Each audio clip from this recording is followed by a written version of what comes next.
listen to one thing that make sure that you are using your textbook while watching this video.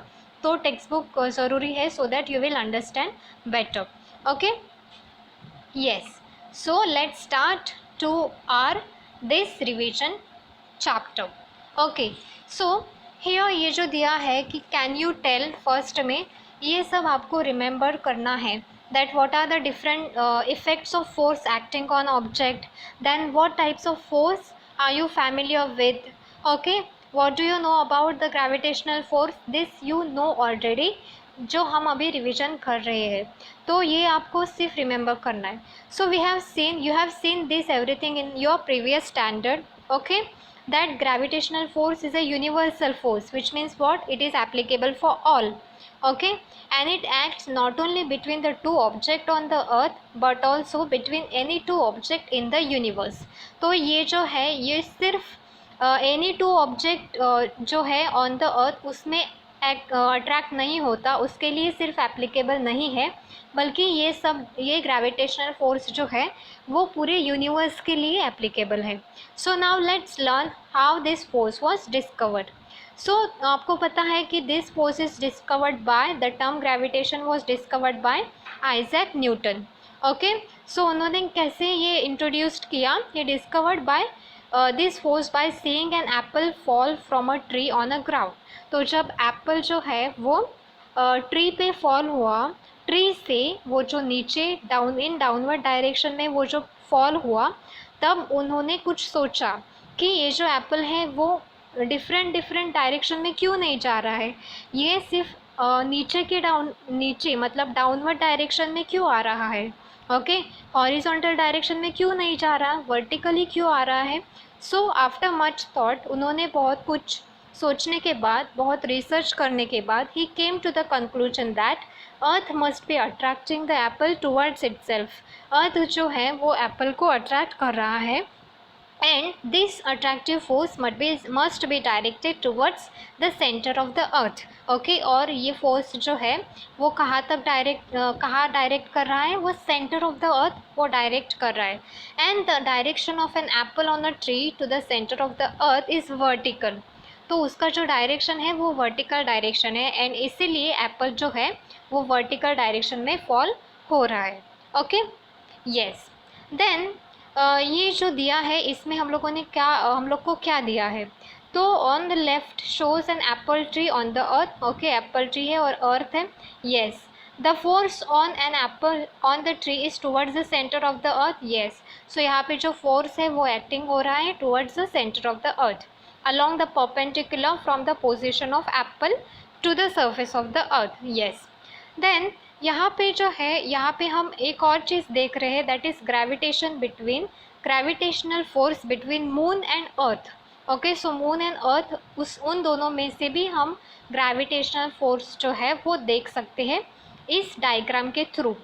Okay. So Newton thought that if the force of gravitation act on apple on the tree at the different heights from the surface of the earth, it can also act on object at even greater height, much further away from the earth. That means तो Newton क्या बोलना चाहते हैं कि अगर Apple and earth में gravitational force है तो मून एंड अर्थ में ग्रेविटेशनल फोर्स है क्या. So that is we have to identify. Okay, then this ICT वाला part is reduced. Force and motion, आपको पता है कि force is necessary to change the speed as well as direction of motion of an object. Yes, तो जो भी हम काम करते हैं, जो भी हमको कोई भी ऑब्जेक्ट का डायरेक्शन चेंज करना रहेगा, तो क्या करना इम्पॉर्टेंट है, उस पर फोर्स अप्लाई करना इम्पॉर्टेंट है. So force is necessary for that. Yes, okay. Now next is on page number 2, आपको जो इस चैप्टर में इंट्रोडक्शन टू साइंटिस्ट वो जो दिया है वो सब आपको ओमिट करना है. And circular motion and centripetal force भी ओमिट है, बट उसका definition is very important and it will come in exam. So better आपको प्रिपरेशन करके रखना है. Okay, so what is that? Centripetal force, a force acts on any object moving along the circle and it is directed towards the center of the circle, then it is called as centripetal force. सो जो force है वो along the centre of the circle act होता है किसी भी object पर, okay, and it is directed towards the centre of the circle. So from the center of the circle, when you are applying any force, then it is called as what? Centripetal force. Which means what? Center seeking. मतलब centre से आप कोई भी force apply कर रहे हो any object को, okay. So that is object tries to go towards the centre of the circle because of this force, okay. तो आपको पता है कि जो भी सैटेलाइट है, मून है, सन है, ये जो है they are the very important part of universe, okay. The moon to go on around the earth there must be a force which is exerted on moon. तो मून जो है वो अर्थ के अराउंड स्पिन होता है, तो उसके लिए उसमें कौन सा फोर्स अटैच्ड है? Gravitational force, okay. And this force must be exerted by earth which attract the moon towards itself.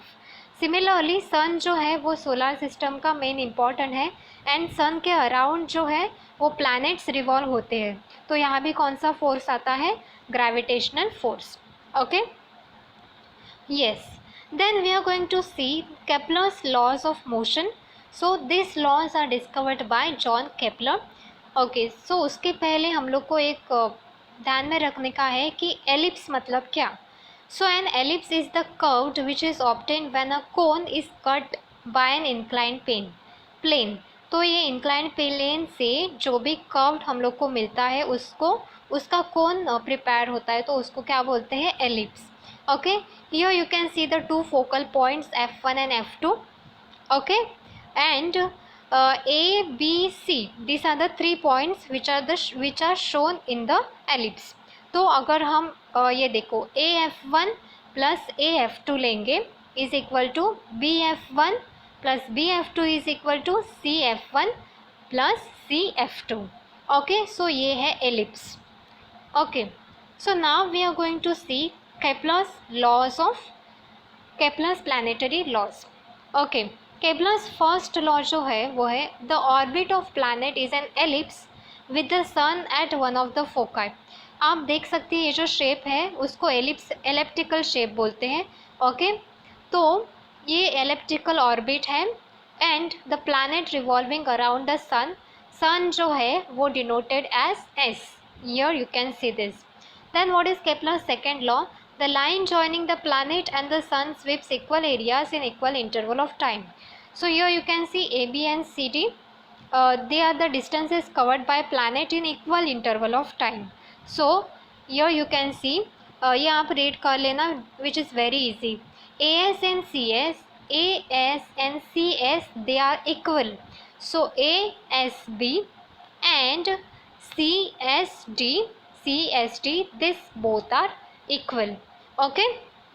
Then the third law shows the square of its period of revolution around the sun is directly proportional to the cube of mean distance of planet from the sun, and this we will indicate it by t square is proportional to r cube. t मतलब क्या? period of revolution, and r मतलब क्या? distance. So what we will get here, this equation is very important, so pay attention. T square is proportional to r cube, that is equal to constant which is equal to k, okay. Yes, then the very important term, that is Newton's universal law of gravitation. What is that? It is very easy. So according to this theory, every object in the universe attract every other object with a definite force. Yes, and ये जो force है वो क्या है, कैसे apply होता है? So this force is directly proportional to the product of masses, that is m1 and m2. This are the masses, okay, and it is inversely proportional to square of distance between them, that is D square. So mathematically हम ये equation ऐसे लिख सकते हैं, f is proportional to m1 m2 upon D square, और f is equal to g. Capital G मतलब क्या? Gravitational constant m1 m2 upon D square, ठीक है.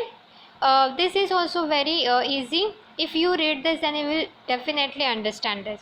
Now we are coming towards here the SI unit. In SI unit, the unit of G is what? Newton meter square kg raised to -2, and the value of G in SI units is 6.673 into 10⁻11 Newton meter square kg⁻². So this is important. This will ask in MCQ type of question.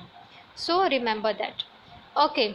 Then आपको दिया है mass and no. Then yes, uniform circular motion on page number 5, that is omitted, but few lines are there from in the last paragraph which I am going to take, that is the gravitational force is much weaker than other forces in the nature. Gravitational force जो है वो सबसे weak है from other forces in the nature, but ये जो है ये control करता है यूनिवर्स को एंड उसका फ्यूचर डिसाइड करता है. So this is possible because of huge masses of planet, stars and other constituents of the universe. Okay, then earth gravitational force, this is very easy. Okay, this is one activity which is given over here. You remember this. Okay, the earth attract every object near it towards itself because of the gravitational force. So earth जो है वो object को अपनी तरफ खींचता है, attract करता है because of what? Gravitational force. Okay, the centre of mass of the earth is situated at its centre. Yes, right. So the gravitational force on any object due to earth is always directed. कहाँ पे direct होगा वो? Towards the centre of the earth. Okay, so because of this force an object falls vertically downward on the earth. Okay, तो यहाँ पे क्या दिया है? जब हम लोग कुछ स्टोन अपवर्ड डायरेक्शन में हम उसको थ्रो करते हैं तो वो डाउनवर्ड डायरेक्शन में क्यों आता है? तो उसका आंसर है ये. Okay, similarly when we throw a stone vertically upward, this force tries to pull it down and reduces its velocity. तो ये क्या करता है? उसका वेलोसिटी रिड्यूस करता है और उसको पुल करता है in downward direction. Due to this constant downward pull, the velocity becomes zero after a while and the pull continues to be exerted and the stone start moving vertically downward direction. Okay, तो vertically downward direction में क्यों आता है? उसका answer ये. ठीक है, इसको क्या बोलते हैं? Because of Earth's gravitational force. Okay, then here you can see, if the earth attract an apple towards itself, apple also attract the earth towards itself with the same force. Okay, why then does the apple fall towards the earth but earth does not move towards the apple? तो यहाँ पे क्या दिया है? Apple, अर्थ जो है वो apple को अट्रैक्ट करता है, इसीलिए एप्पल जो है वो डाउनवर्ड डायरेक्शन में आता है. But Apple also attract earth. Okay, yes. तो यहाँ पे जो है, यहाँ पे क्या दिया है? Earth does not move towards the apple, but earth जो है वो एप्पल के तरफ नहीं जाती. जैसे एप्पल अर्थ के तरफ अट्रैक्ट होता है वैसे अर्थ एप्पल की तरफ अट्रैक्ट नहीं होती. So Y?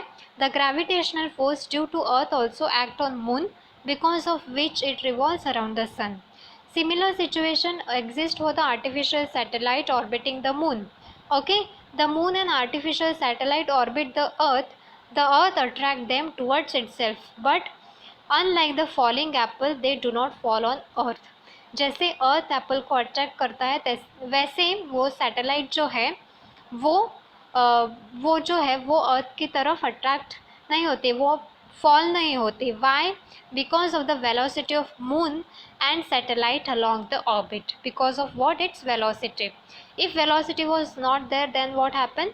It would fallen down. Okay, then earth gravitational acceleration, what is that? So according to Newton's second law of motion, a force acting on body results in its acceleration. Thus the gravitational force due to the earth on a body results in its acceleration. Yes, and this is called as what? Acceleration due to gravity. और वो कैसे denote होता है? Small g. Okay, ये एक vector quantity है which means it has direction as well as magnitude. Okay, तो यहाँ पे ये दिया है थोड़ा 2-3 लाइन, वो आप 2-3 लाइन आप रीड कर लेना. Value of g on the surface of the earth. So value of g on the surface of the earth, if we add this 3 and 4 equation, then we will get g is equal to gm upon r square. यहाँ पे small m and capital M cancel होता है. ठीक है, and value of g on the surface of the earth क्या मिलेगा आपको? 9.77 metre per second square. Okay okay तो ये जो वैल्यू ऑफ जी है वो सब जगह डिफरेंट डिफरेंट रहता है, वेरिएशन आपको दिखाई देता है। So along change along the surface of the earth, along the surface of the earth क्या होता है, this you have to read, but I am going to tell you the main point, that is the value of G is highest, that is 9.832 metre per second square at the poles. Okay pole की तरफ ये highest होता है and it is lowest at the equator, that is 9.78 metre per second square. ये सब आपको read करना है बट ये ज़रा ध्यान में रखना है, ठीक है। Then change with height, height जब हाइट की तरफ जाता है तब क्या होता है, उसमें चेंज होता है क्या, yes. So as we go above the earth's surface, the value of r in equation 5, that is equation 5, that is g is equal to gm upon r square increases and value of g decreases। तो value of g जो है वो decrease होता है and sometimes वो negligible दिखता है। okay, if you read this carefully then you will definitely understand, ठीक है। then यहाँ पे हम लोग को एक टेबल दिया है, table showing change of g with height above the earth surface, this you can read। then change with depth, depth की तरफ जाता है तब क्या होता है, the value of g also changes if we go inside the earth, okay, and value of g decreases as we go deep inside the earth। जब हम अर्थ के डीप इनसाइड जाते हैं तब क्या होता है, वैल्यू ऑफ जी जो है वो डिक्रीज होता है, ठीक है। So every planet and satellite has its different mass and radius. Hence, according to equation 6, that is g is equal to gm upon r square, the value of g is different. And on the moon, it is 1/6 of value of Earth. Okay. Then here you can see above the term that is free fall. What is free fall? Free fall जो है यहाँ पे एक activity दिया है कि आपको एक स्टोन अपने हाथ में लेना है और उस पर फोर्स एक्सर्ट करना है एंड देन आपको थोड़ी देर बाद वो स्टोन जो है वो अपने हाथ से रिलीज़ करना है। तो इधर सिर्फ इतना ही दिया है कि कौन से फोर्स जो है वो अपने स्टोन पर अटैच्ड होते हैं, कौन से फोर्स अप्लाई होते हैं। तो एक फोर्स है जो अप्लाई होता है वो हमको हमारा हैंड का जो फोर्स है, okay, there is a force, there is a stone in your hand, then the stone must be exerted a force by your hand। हाथ का जो फोर्स है वो स्टोन एक्सर्ट करेगा, अप्लाई करेगा एंड जब हम वो स्टोन को रिलीज़ करते हैं तब क्या होता है, उसमें ग्रेविटेशनल फोर्स जो है वो अप्लाई होता है when we release the stone. Okay, thus the released stone in a free fall state। okay, so whenever an object moves under the influence of force of gravity alone, then it is called as falling freely। जब हम लोग stone को release करेंगे तो वो freely fall होगा towards the ground, yes, so that is called as what, falling freely।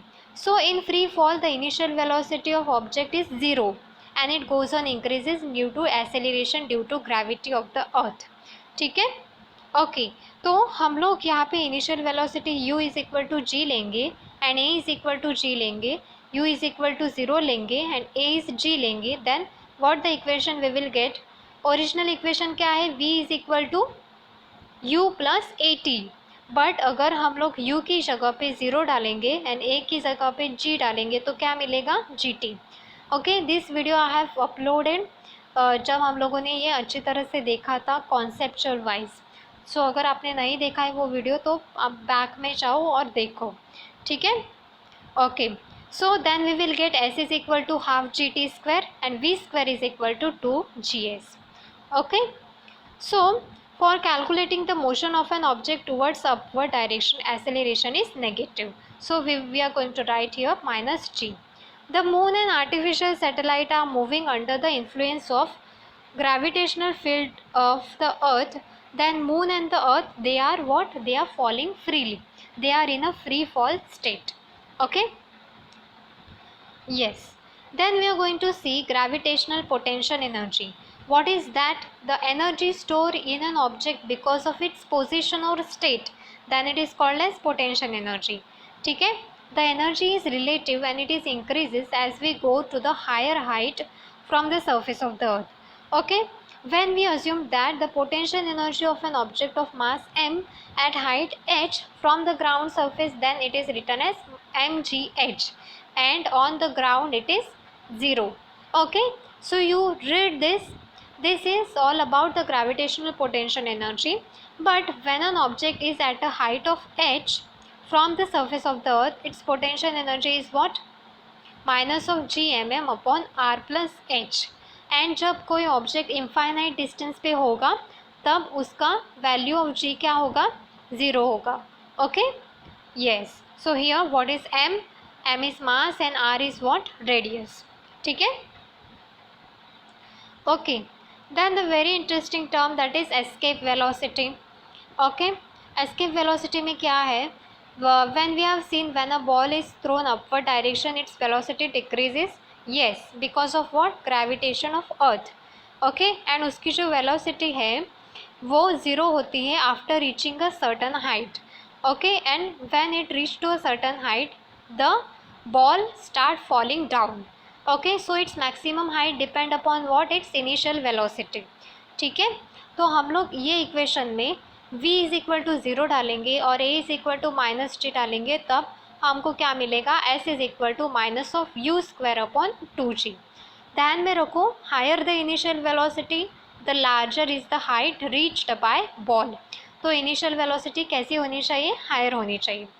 ठीक है, तो इधर ऐसे ही दिया है कि जब हम लोग कोई भी बॉल जो है वो अपवर्ड डायरेक्शन में थ्रो करते हैं तब वो जो है मैक्सिमम हाइट पे जाता है और फिर fall, it doesn't fall down.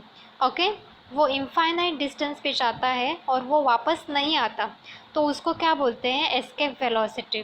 That is that you can C over here. Okay, if we keep increasing the initial velocity of ball, it will reach larger and larger height, and above a particular value of initial velocity of ball, the ball is able to overcome the downward pull by the earth and can escape from the earth forever, and it will never fall back on the earth. तो वो अर्थ पे कभी fall नहीं होता, वो escape हो जाता है. तो इसको क्या बोलते हैं? Escape velocity. ठीक है. Okay, this paragraph you read, you will understand. Then यहाँ पे एक डेरिवेशन दिया है, that is for an object of mass m जो है on the surface of the अर्थ है एंड एट इनफाइनाइट डिस्टेंस. तो जब वो सर्फेस ऑफ द अर्थ पे रहता है तब kinetic energy half mv², potential energy minus of G M M upon R. तो हम इन दोनों को प्लस करेंगे तो कितना मिलेगा?